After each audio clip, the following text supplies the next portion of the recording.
এরপর ঠাকুর যেটা বলছেন সেটা আমরা ভালো করে একটু শুনবো, অল্প ছোট কথা কিন্তু শুনবো। অতঃপর ঠাকুর বললেন, শাস্ত্রে আছে, কি আছে? গুরুকে আসন দেবে, বসন দেবে, ভূষণ দেবে, বাহন দেবে।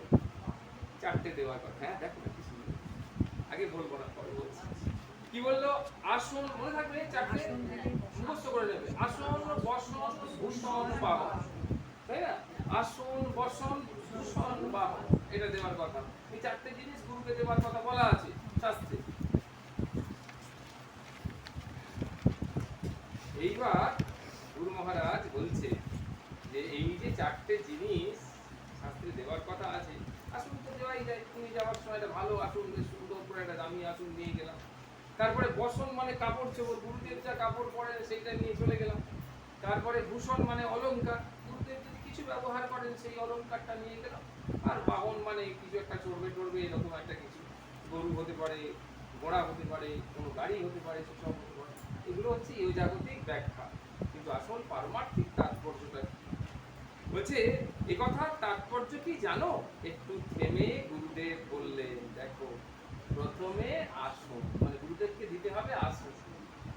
আসন অর্থে কি খাট, পালা মানে পালা মানে পালঙ্ক, চেয়ার ইত্যাদি এগুলো কি দেওয়ার কথা বলেছে? বললো না, না তা নয়। তাহলে কি? হৃদয় আসন। কি দেবো? আসনটা কি? হৃদয় আসন। তো ভালো করে গুরুত্বপূর্ণ দিয়ে শুনবে। হৃদপদ্মে গুরুকে সতত চিন্তা করবে, অপরের চিন্তা হৃদয়ে স্থান না পায়, এইভাবে গুরুকে আসন দেবে। তাহলে আসন যে দেওয়ার কথা শাস্ত্রে বলা হয়েছে, গুরুকে আসন দেবে, সে আসনটা কি আসন? হৃদয় আসন, মনের মধ্যে আসন। হ্যাঁ, হ্যাঁ, হৃদয়ের মধ্যে যেন আসনে তিনি ভগবান বসবেন, আসনে এসে ভগবান বসবেন। দ্বিতীয় কি বলেছিল? আসন, বসন, ভূষণ, বাহন। দ্বিতীয় হলো বসন। বসন অর্থে কি গরদ, তসর, শাল, দোশালা ইত্যাদি? না, তা নয়। বসন হলো আচ্ছাদন। আচ্ছাদন মানে কি?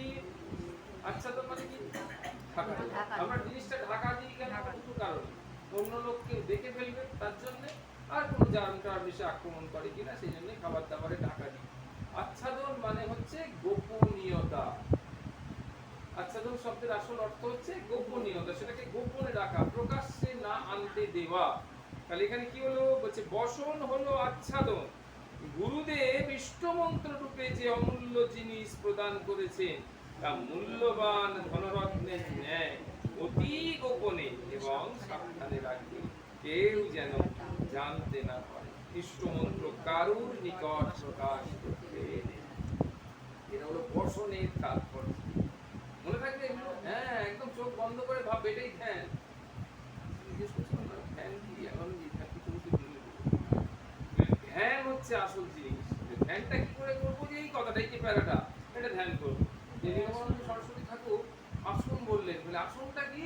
বললো হৃদয় আসন। এটাই চোখের মধ্যে ধ্যান, চোখ বন্ধ করে ধ্যান করছি। বলি বসনটা কি? বসনটা মানে হচ্ছে আচ্ছাদন। আচ্ছাদন মানে কি? গোপনীয়তা। হ্যাঁ, তাহলে সেই একদম সেই মন্ত্রটাকে অতি যত্নে, অতি গোপনে আমরা সাবধানে করে আমাদের হৃদয়ের মধ্যে সংরক্ষিত করে রেখে দেবো। কাউকে বলবো না, কাউকে প্রকাশ করবো না, একদম।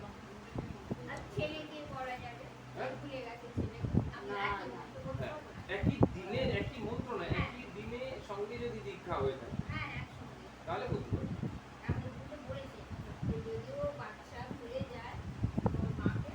সেটা গুরুদেব বলার থেকে ওখানে এমনি শাস্ত্রেই আছে সেটা। যদি একই দিনে একই ঘরে বসে দীক্ষা হয়, একই গুরুর কাছে দীক্ষা হলে হবে না। যে আজকে আমার দীক্ষা হয়েছে, আমার ছেলের দীক্ষা দুদিন পর, একই গুরুর কাছে একই স্থানে হয়েছে, তাহলেও তুমি বলতে পারবে না। কারণ গুরুর ইচ্ছা হলে পরের দিন অন্য মন্ত্র বলেছেন, হয়তো হতে পারে। হ্যাঁ, যেদিন তোমার দীক্ষা হয়েছে সেদিন যদি তোমার সঙ্গে পরিবারের পাড়ার যার দীক্ষা হোক সেরকম যদি দীক্ষা হয়ে থাকে তাহলে না। যদি সামগ্রিক দীক্ষা হয়, মানে যদি সবার জন্য মন্ত্রটা একই রকম বলে, যদি কানে মন্ত্র দেয় সেখানে খুব রিস্ক আছে। কানে যদি মন্ত্র দেয়, আমাদের ছেলের বেলায় 7 বছর বয়সে যখন দীক্ষা হয় তখন এই তখন লিখে দিয়েছিল, দিতেই পারে কানে মন্ত্র যদি দিতে। ও ভুলে যায় আলাদা করে কানে মন্ত্র দেয় তাহলে সেক্ষেত্রে আমরা খুব রিস্ক বলতে পারবো। তাহলে গুরুদেবের কাছ থেকে জিজ্ঞেস করে ধুতি পরিয়ে আর গুরুদেবকে জিজ্ঞেস করতে হবে যে গুরুদেব আপনি যে দীক্ষা দিয়েছেন, আমাকে যে মন্ত্র দিয়েছেন, আমার ছেলেকে সেই মন্ত্র দিয়েছেন, আমি কি সেটা বলতে পারি? তাহলে নাহলে কিন্তু খুব রিস্ক, তোমার মন্ত্র সে পেয়ে যাবে, তার মন্ত্র সে বিস্মরণ হয়ে যাবে, তার মানে তুমি তার দীক্ষা গুরু হয়ে গেলে, এরকম একটা ব্যাপার হবে, সেটা অপরাধ জন্য। হ্যাঁ হ্যাঁ হ্যাঁ। তাহলে ওরকম করতে পারতেন যে ছোট যখন, তাহলে লিখে দিতে পারতেন। হ্যাঁ, আমাদের গুরুদেবটা আমরা লিখে দিয়েছিল। হ্যাঁ, মন্ত্রটি আমরা লিখে দেখছি মায়ের না, কাছে দেখবো রেখে না, দিতে। বলেছিল ও ভুলে গেলে এটা দেখাবে। ও ভুলে গেলে তুমি ওই মন্ত্রটা কোনো দেখবে না, তোকে দেখাবে। আমি দেখবো না। তাহলে দেখা গেল যে বসন, বসন মানে হলো গিয়ে আচ্ছাদন, অতি গোপনে সাবধানে রাখবে যেন কেউ জানতে না পারে, ইষ্ট মন্ত্র কারোর নিকট প্রকাশ করতে নেই। তারপরে কি হলো? আসন, বসন, ভূষণ, বাহন। এবার ভূষণ, অর্নামেন্ট। ভূষণ অর্থে হার, চেন, আংটি, অলংকার আদি কি না, তা নয়। এর তাৎপর্য এই যে বহুমূল্য বস্ত্র আভরণাদি পরে মানুষ ভিতরে ভিতরে সর্বদা মনে অপরিসীম আনন্দ গৌরব অনুভব করবে। কেননা ইষ্টমন্ত্র প্রভাবে যা লাভ করি, পৃথিবীতে এমন কোনো বস্তু নাই যার দ্বারা তা লাভ করা যেতে পারে। এই জন্যে ইষ্টমন্ত্রকে অমূল্য রত্ন বলে, যার দ্বারা ধর্ম, অর্থ, কাম, মোক্ষ এই চতুর্বর্গ লাভ হয়ে থাকে। সুতরাং ইষ্টমন্ত্র রূপ মহারত্ন যে লাভ করেছে, তার মতো ভাগ্যবান ব্যক্তি আর কে আছে? এই কথা সর্বদা মনে মনে স্মরণ করে গৌরব অনুভব করবে। সেটাই হলো ভূষণ। ইষ্ট মন্ত্রটাই আমার ভূষণ। হ্যাঁ, ইষ্ট মন্ত্র এটা হচ্ছে একটা সম্প্রদায়। হ্যাঁ, না না, এটা একটা সম্প্রদায় ভিত্তিক প্রথা। কোন কোন সম্প্রদায় আছে আগে নাম দেয় তারপর ইষ্ট মন্ত্র। যারা দীক্ষিত তাদের কথা বলছি। যারা দীক্ষিত তাদের এই প্রসঙ্গ, দীক্ষা হলে তবে তো গুরু হলো, আর গুরু হলে তবে এই দানের প্রসঙ্গটা আসছে।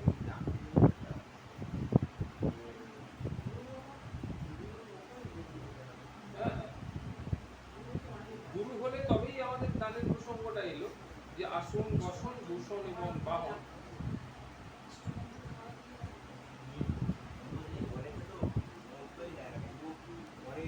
হ্যাঁ, তাহলে তো ইষ্ট মন্ত্র প্রাপ্ত হলো না, তাহলে গুরুও নেই, শিষ্যও নেই, তখন আর এই রিলেশনশিপটাও নেই, দানের প্রশ্নটা এলো না। সেই জন্য ইষ্ট মন্ত্র কিন্তু আমাদের সব ডাইরেক্ট, আর এখন আমাদের আসর থেকে হরিকৃষ্ণটাই করে প্রথম এক বছর ধরে খাবার রেস্ট্রিকশনটা, ওই হ্যাঁ খাবার রেস্ট্রিকশন আছে, সবাই তো আর নিরামিষ খায় না, ওই জন্য আগে নামের মাধ্যমে শরীর শুদ্ধ করে, করতে করতে নাম যখন আহারটা ছাড়িয়ে দেয়, তখন আস্তে আস্তে সাত্বিক আহার যুক্ত হলে ইষ্টমন্ত্র। হ্যাঁ, শারীরিক শুদ্ধতার পর ইষ্টমন্ত্র প্রদান করে। এটা একটু সম্প্রদায় ভিত্তিক নিয়ম আর কি, এক একটা সম্প্রদায় এক এক রকমের নিয়ম হয়। তাহলে এখানে দেখা গেল যে ইষ্ট মন্ত্র রূপ মহারত্ন যে লাভ করেছে, তার মতো ভাগ্যবান ব্যক্তি আর কি আছে। এই কথা সর্বদা মনে মনে স্মরণ করে গৌরব অনুভব করবে, এটাই আমার ভূষণ। তারপরে বাকি রইল চতুর্থ হচ্ছে বাহন। বাহন অর্থে হাতি, ঘোড়া, নৌকা, পালকি ইত্যাদি যান নয়। বাহনের যেমন স্বীয় ইচ্ছায় কোনো কাজ করবার জো নাই।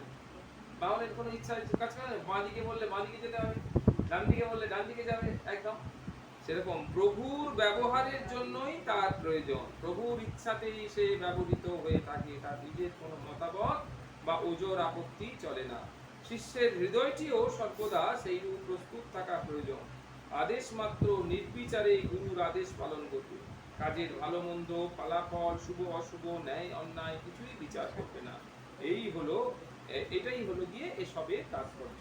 শিষ্য তখন কি বলছেন? যে গুরুদেবের কথাগুলো প্রাণের অন্তঃস্থলে প্রবেশ করবে।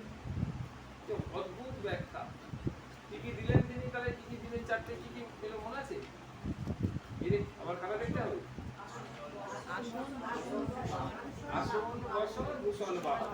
হ্যাঁ, আসন, বসন, ভূষণ, বাহন, এই চারটে। মানে কিন্তু একটাই,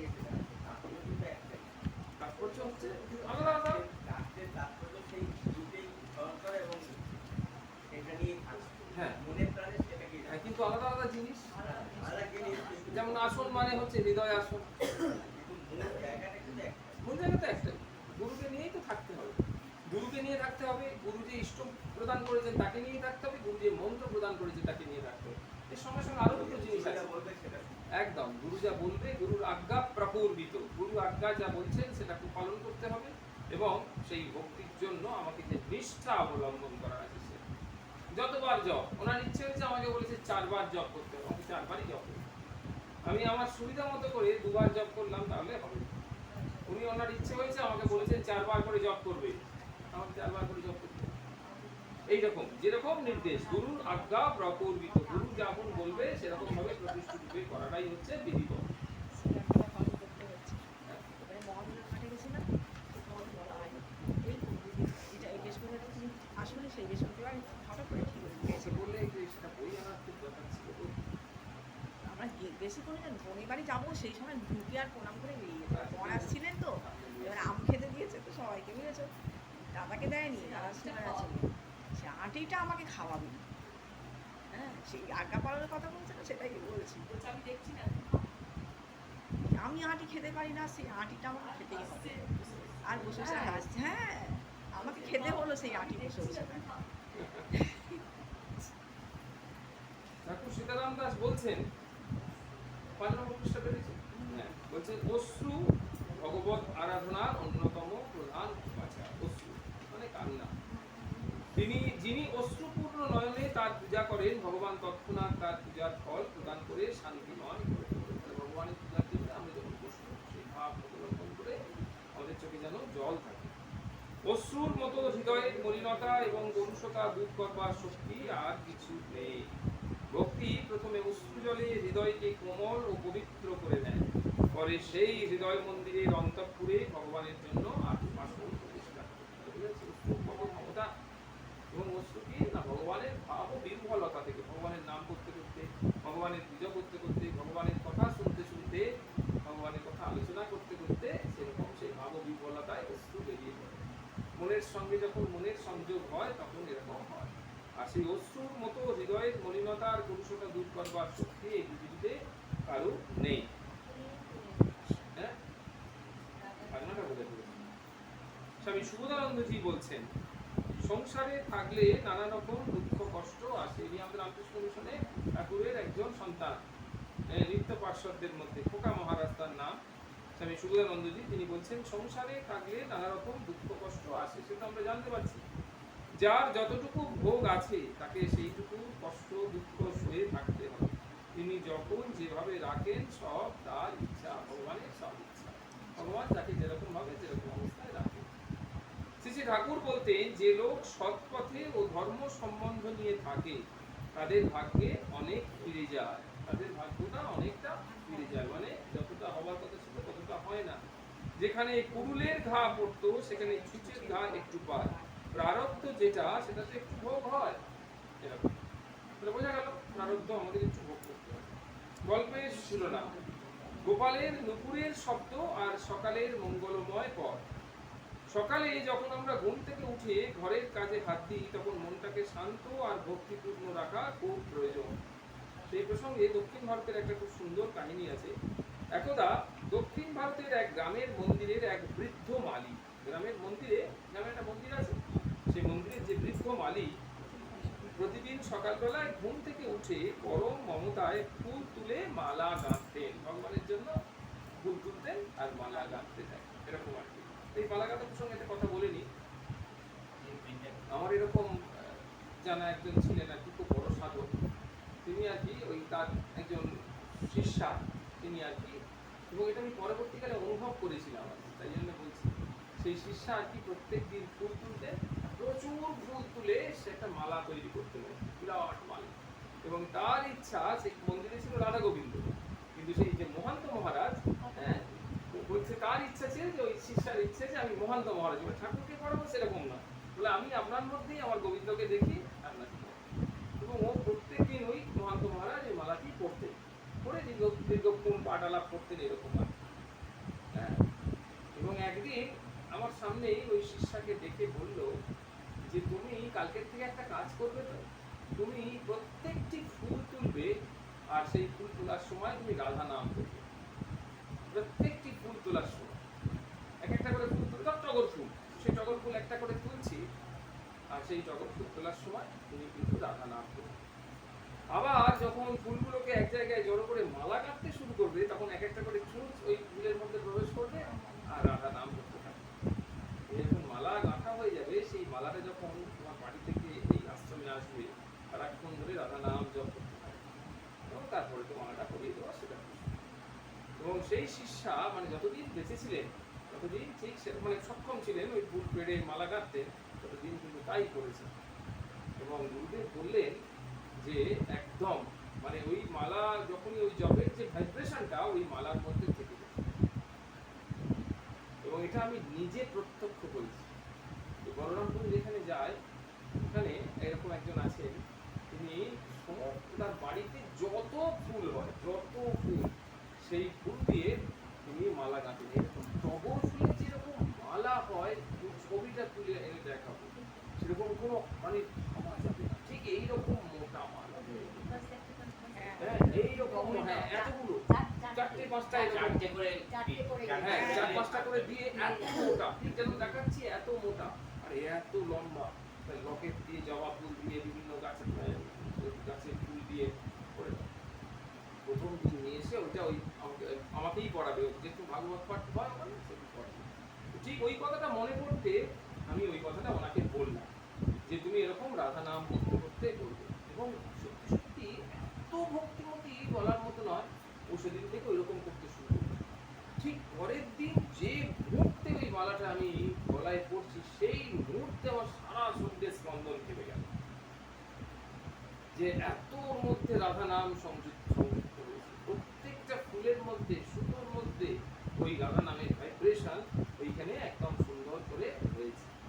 তাহলে এই যে ভাইব্রেশনটা থেকে যাচ্ছে এটা হচ্ছে ওই জিহ্বাতে নাম উচ্চারণের মাধ্যমে হচ্ছে, তার মানে এটা থেকে যায়।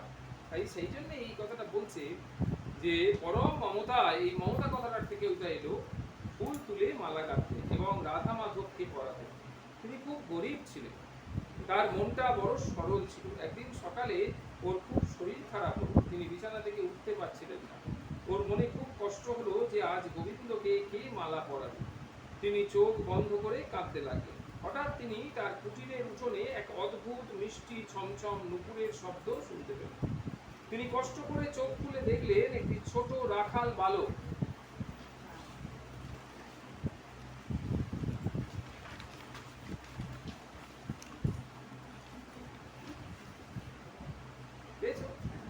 রাখাল বালক তার বাগানের সমস্ত তাজা ফুলগুলি তুলে তার ঝুড়িতে গুছিয়ে রাখছে আর তার দিকে তাকিয়ে মিষ্টি হাসছে। মালিটি বুঝতে পারলে যে তার ব্যাকুলতা দেখে স্বয়ং লাট্টু গোপাল তার উঠোনে নেমে এসেছে। আমাদের কাজগুলোকেও যদি আমরা তার সেবা মনে করে করি তবে জানবেন আমাদের মাধব সারাদিন তার নুপুরের বৃষ্টি শব্দে আমাদের সমস্ত পথ মঙ্গলময় করে তুলবেন। সব কাজ ওর চরণে অর্পণ করে হাসি মুখে দিন যাপন করবে। এটা দক্ষিণ ভারতের একজন খুব বড় মহান্তের কথা। তাহলে আমরা দেখতে পেলাম যে উনি করতে পারছেন না, কিন্তু ওনার ব্যাকুলতা, আন্তরিকতা এবং দীর্ঘদিনের অধ্যাবসায় এবং নিষ্ঠা, তার ফলে ভগবান তিনি এসে গিয়ে ফুল তুলতেন। আমাদের ঠাকুরের যে বাবা, তিনি গাছের ফুল পাড়তেন যখন মা শীতলা এসে গাছটাকে এরকম নামিয়ে ধরতেন।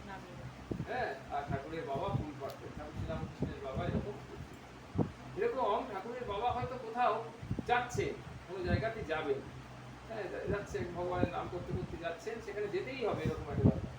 কিন্তু হঠাৎ রাস্তায় দেখলেন যে একটা বেল গাছ, কি সুন্দর বেল পাতা হয়েছে। সঙ্গে সঙ্গে আর সব ভুলে গেলেন কোথায় যেতে হবে। আস্তে আস্তে আস্তে আস্তে আস্তে বেশ কিছু বেল পাতা সংগ্রহ করে সেখান থেকে নিয়ে বাড়িতে চলে এসে শিব পুজো করতে শুরু করলেন। যখন শিব পুজো টুজো হয়ে গেল, খানিকক্ষণ পরে টরে যখন একটু বসে আছেন নাম জপ করছেন, এই সময় চন্দ্র উনি যদি গিয়ে বললেন কি রকম সেখানে যাওয়ার কথা, এই মা ভুলেই গেছে আর যাওয়া হয় এরকম ব্যাপার। কিন্তু ওই পুজোটা সমাপ্ত করতেন। এটা হচ্ছে ভাব, ভাবে না লভ্যতে সর্বম, ভাবের দ্বারা সমস্ত কিছু পাওয়া যায়। দিব্যমানন্দজি মহারাজ বলছেন সমস্ত সাধনা আর সেবার ফল অহংকারের নাশ। যত সাধনা আছে সব সাধনার ফলটা কি? এটা হলো অহংকারের নাশ। আর এই ফল কেবল গুরুদেবই প্রদান করতে পারেন, গুরুদেব ছাড়া এই ফলটা কেউ প্রদান করতে পারেন না। অর্থাৎ গুরুদেব যদি দেন তবেই আমাদের অহমিকাটার নাশ হতে পারে, উই বিকাম ইগোলেস।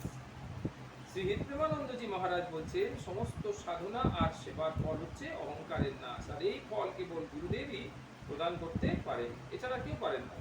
স্বামী গমনানন্দজি মহারাজ বলেছেন ইষ্ট সচ্চিদানন্দ স্বরূপী হলেন গুরু শ্রী শ্রী ঠাকুর রামকৃষ্ণ।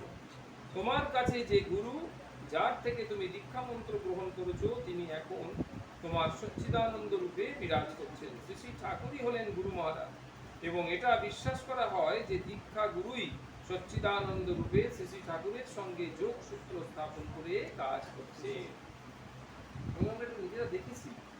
দীক্ষার দিনে মহারাজকে এরকম বিভিন্ন মহারাজ, বিভিন্ন প্রেসিডেন্ট মহারাজদের খুব সুন্দর করে গাড়িতে করে দীক্ষা যেখানে হবে সেইখানে নিয়ে আসা হলো, এবং তাদের ধরে ধরে আস্তে আস্তে ঠাকুরের কাছে পৌঁছে দেওয়া হলো। খুব সুন্দর কথা বলছিলেন, খুব সুন্দর করে অর্ঘ্য দিলেন, দিয়ে ঠাকুরের সঙ্গে কিছু কথাবার্তা হলো। কথাবার্তা হওয়ার পরে যখন ঘুরছেন আমাদের দিকে, তখন আর সে মানুষটা হলো সম্পূর্ণ ভাবাবিষ্ট, মানে ঠাকুরকে যেন হৃদয়ের সিংহাসনে বসিয়ে নিয়ে আসছেন। একজন প্রেসিডেন্ট মহারাজ এরকম বলেছিলেন যে ঠাকুরকে বলা হয় কি জানো তো, যে ঠাকুর তুমি চলো দীক্ষা দেবে চলো, এই বলে ঠাকুরকে হৃদয় সিংহাসনে বসিয়ে এনে ওইখানে বসিয়ে তিনি দীক্ষা প্রদান করেন, এবং সেই দীক্ষা প্রদানের সঙ্গে সঙ্গে ওই ঠাকুরই যেন দীক্ষা নেন, ঠাকুরই যেন এই প্রণামটা গ্রহণ করছেন, ফল মূল যা কিছু নিল ঠাকুরই গ্রহণ করছেন। সেজন্য পুরো ভাবাবিষ্ট, মানে মানসিক ভাব আর কিছু নেই, পারমার্থিক ভাব।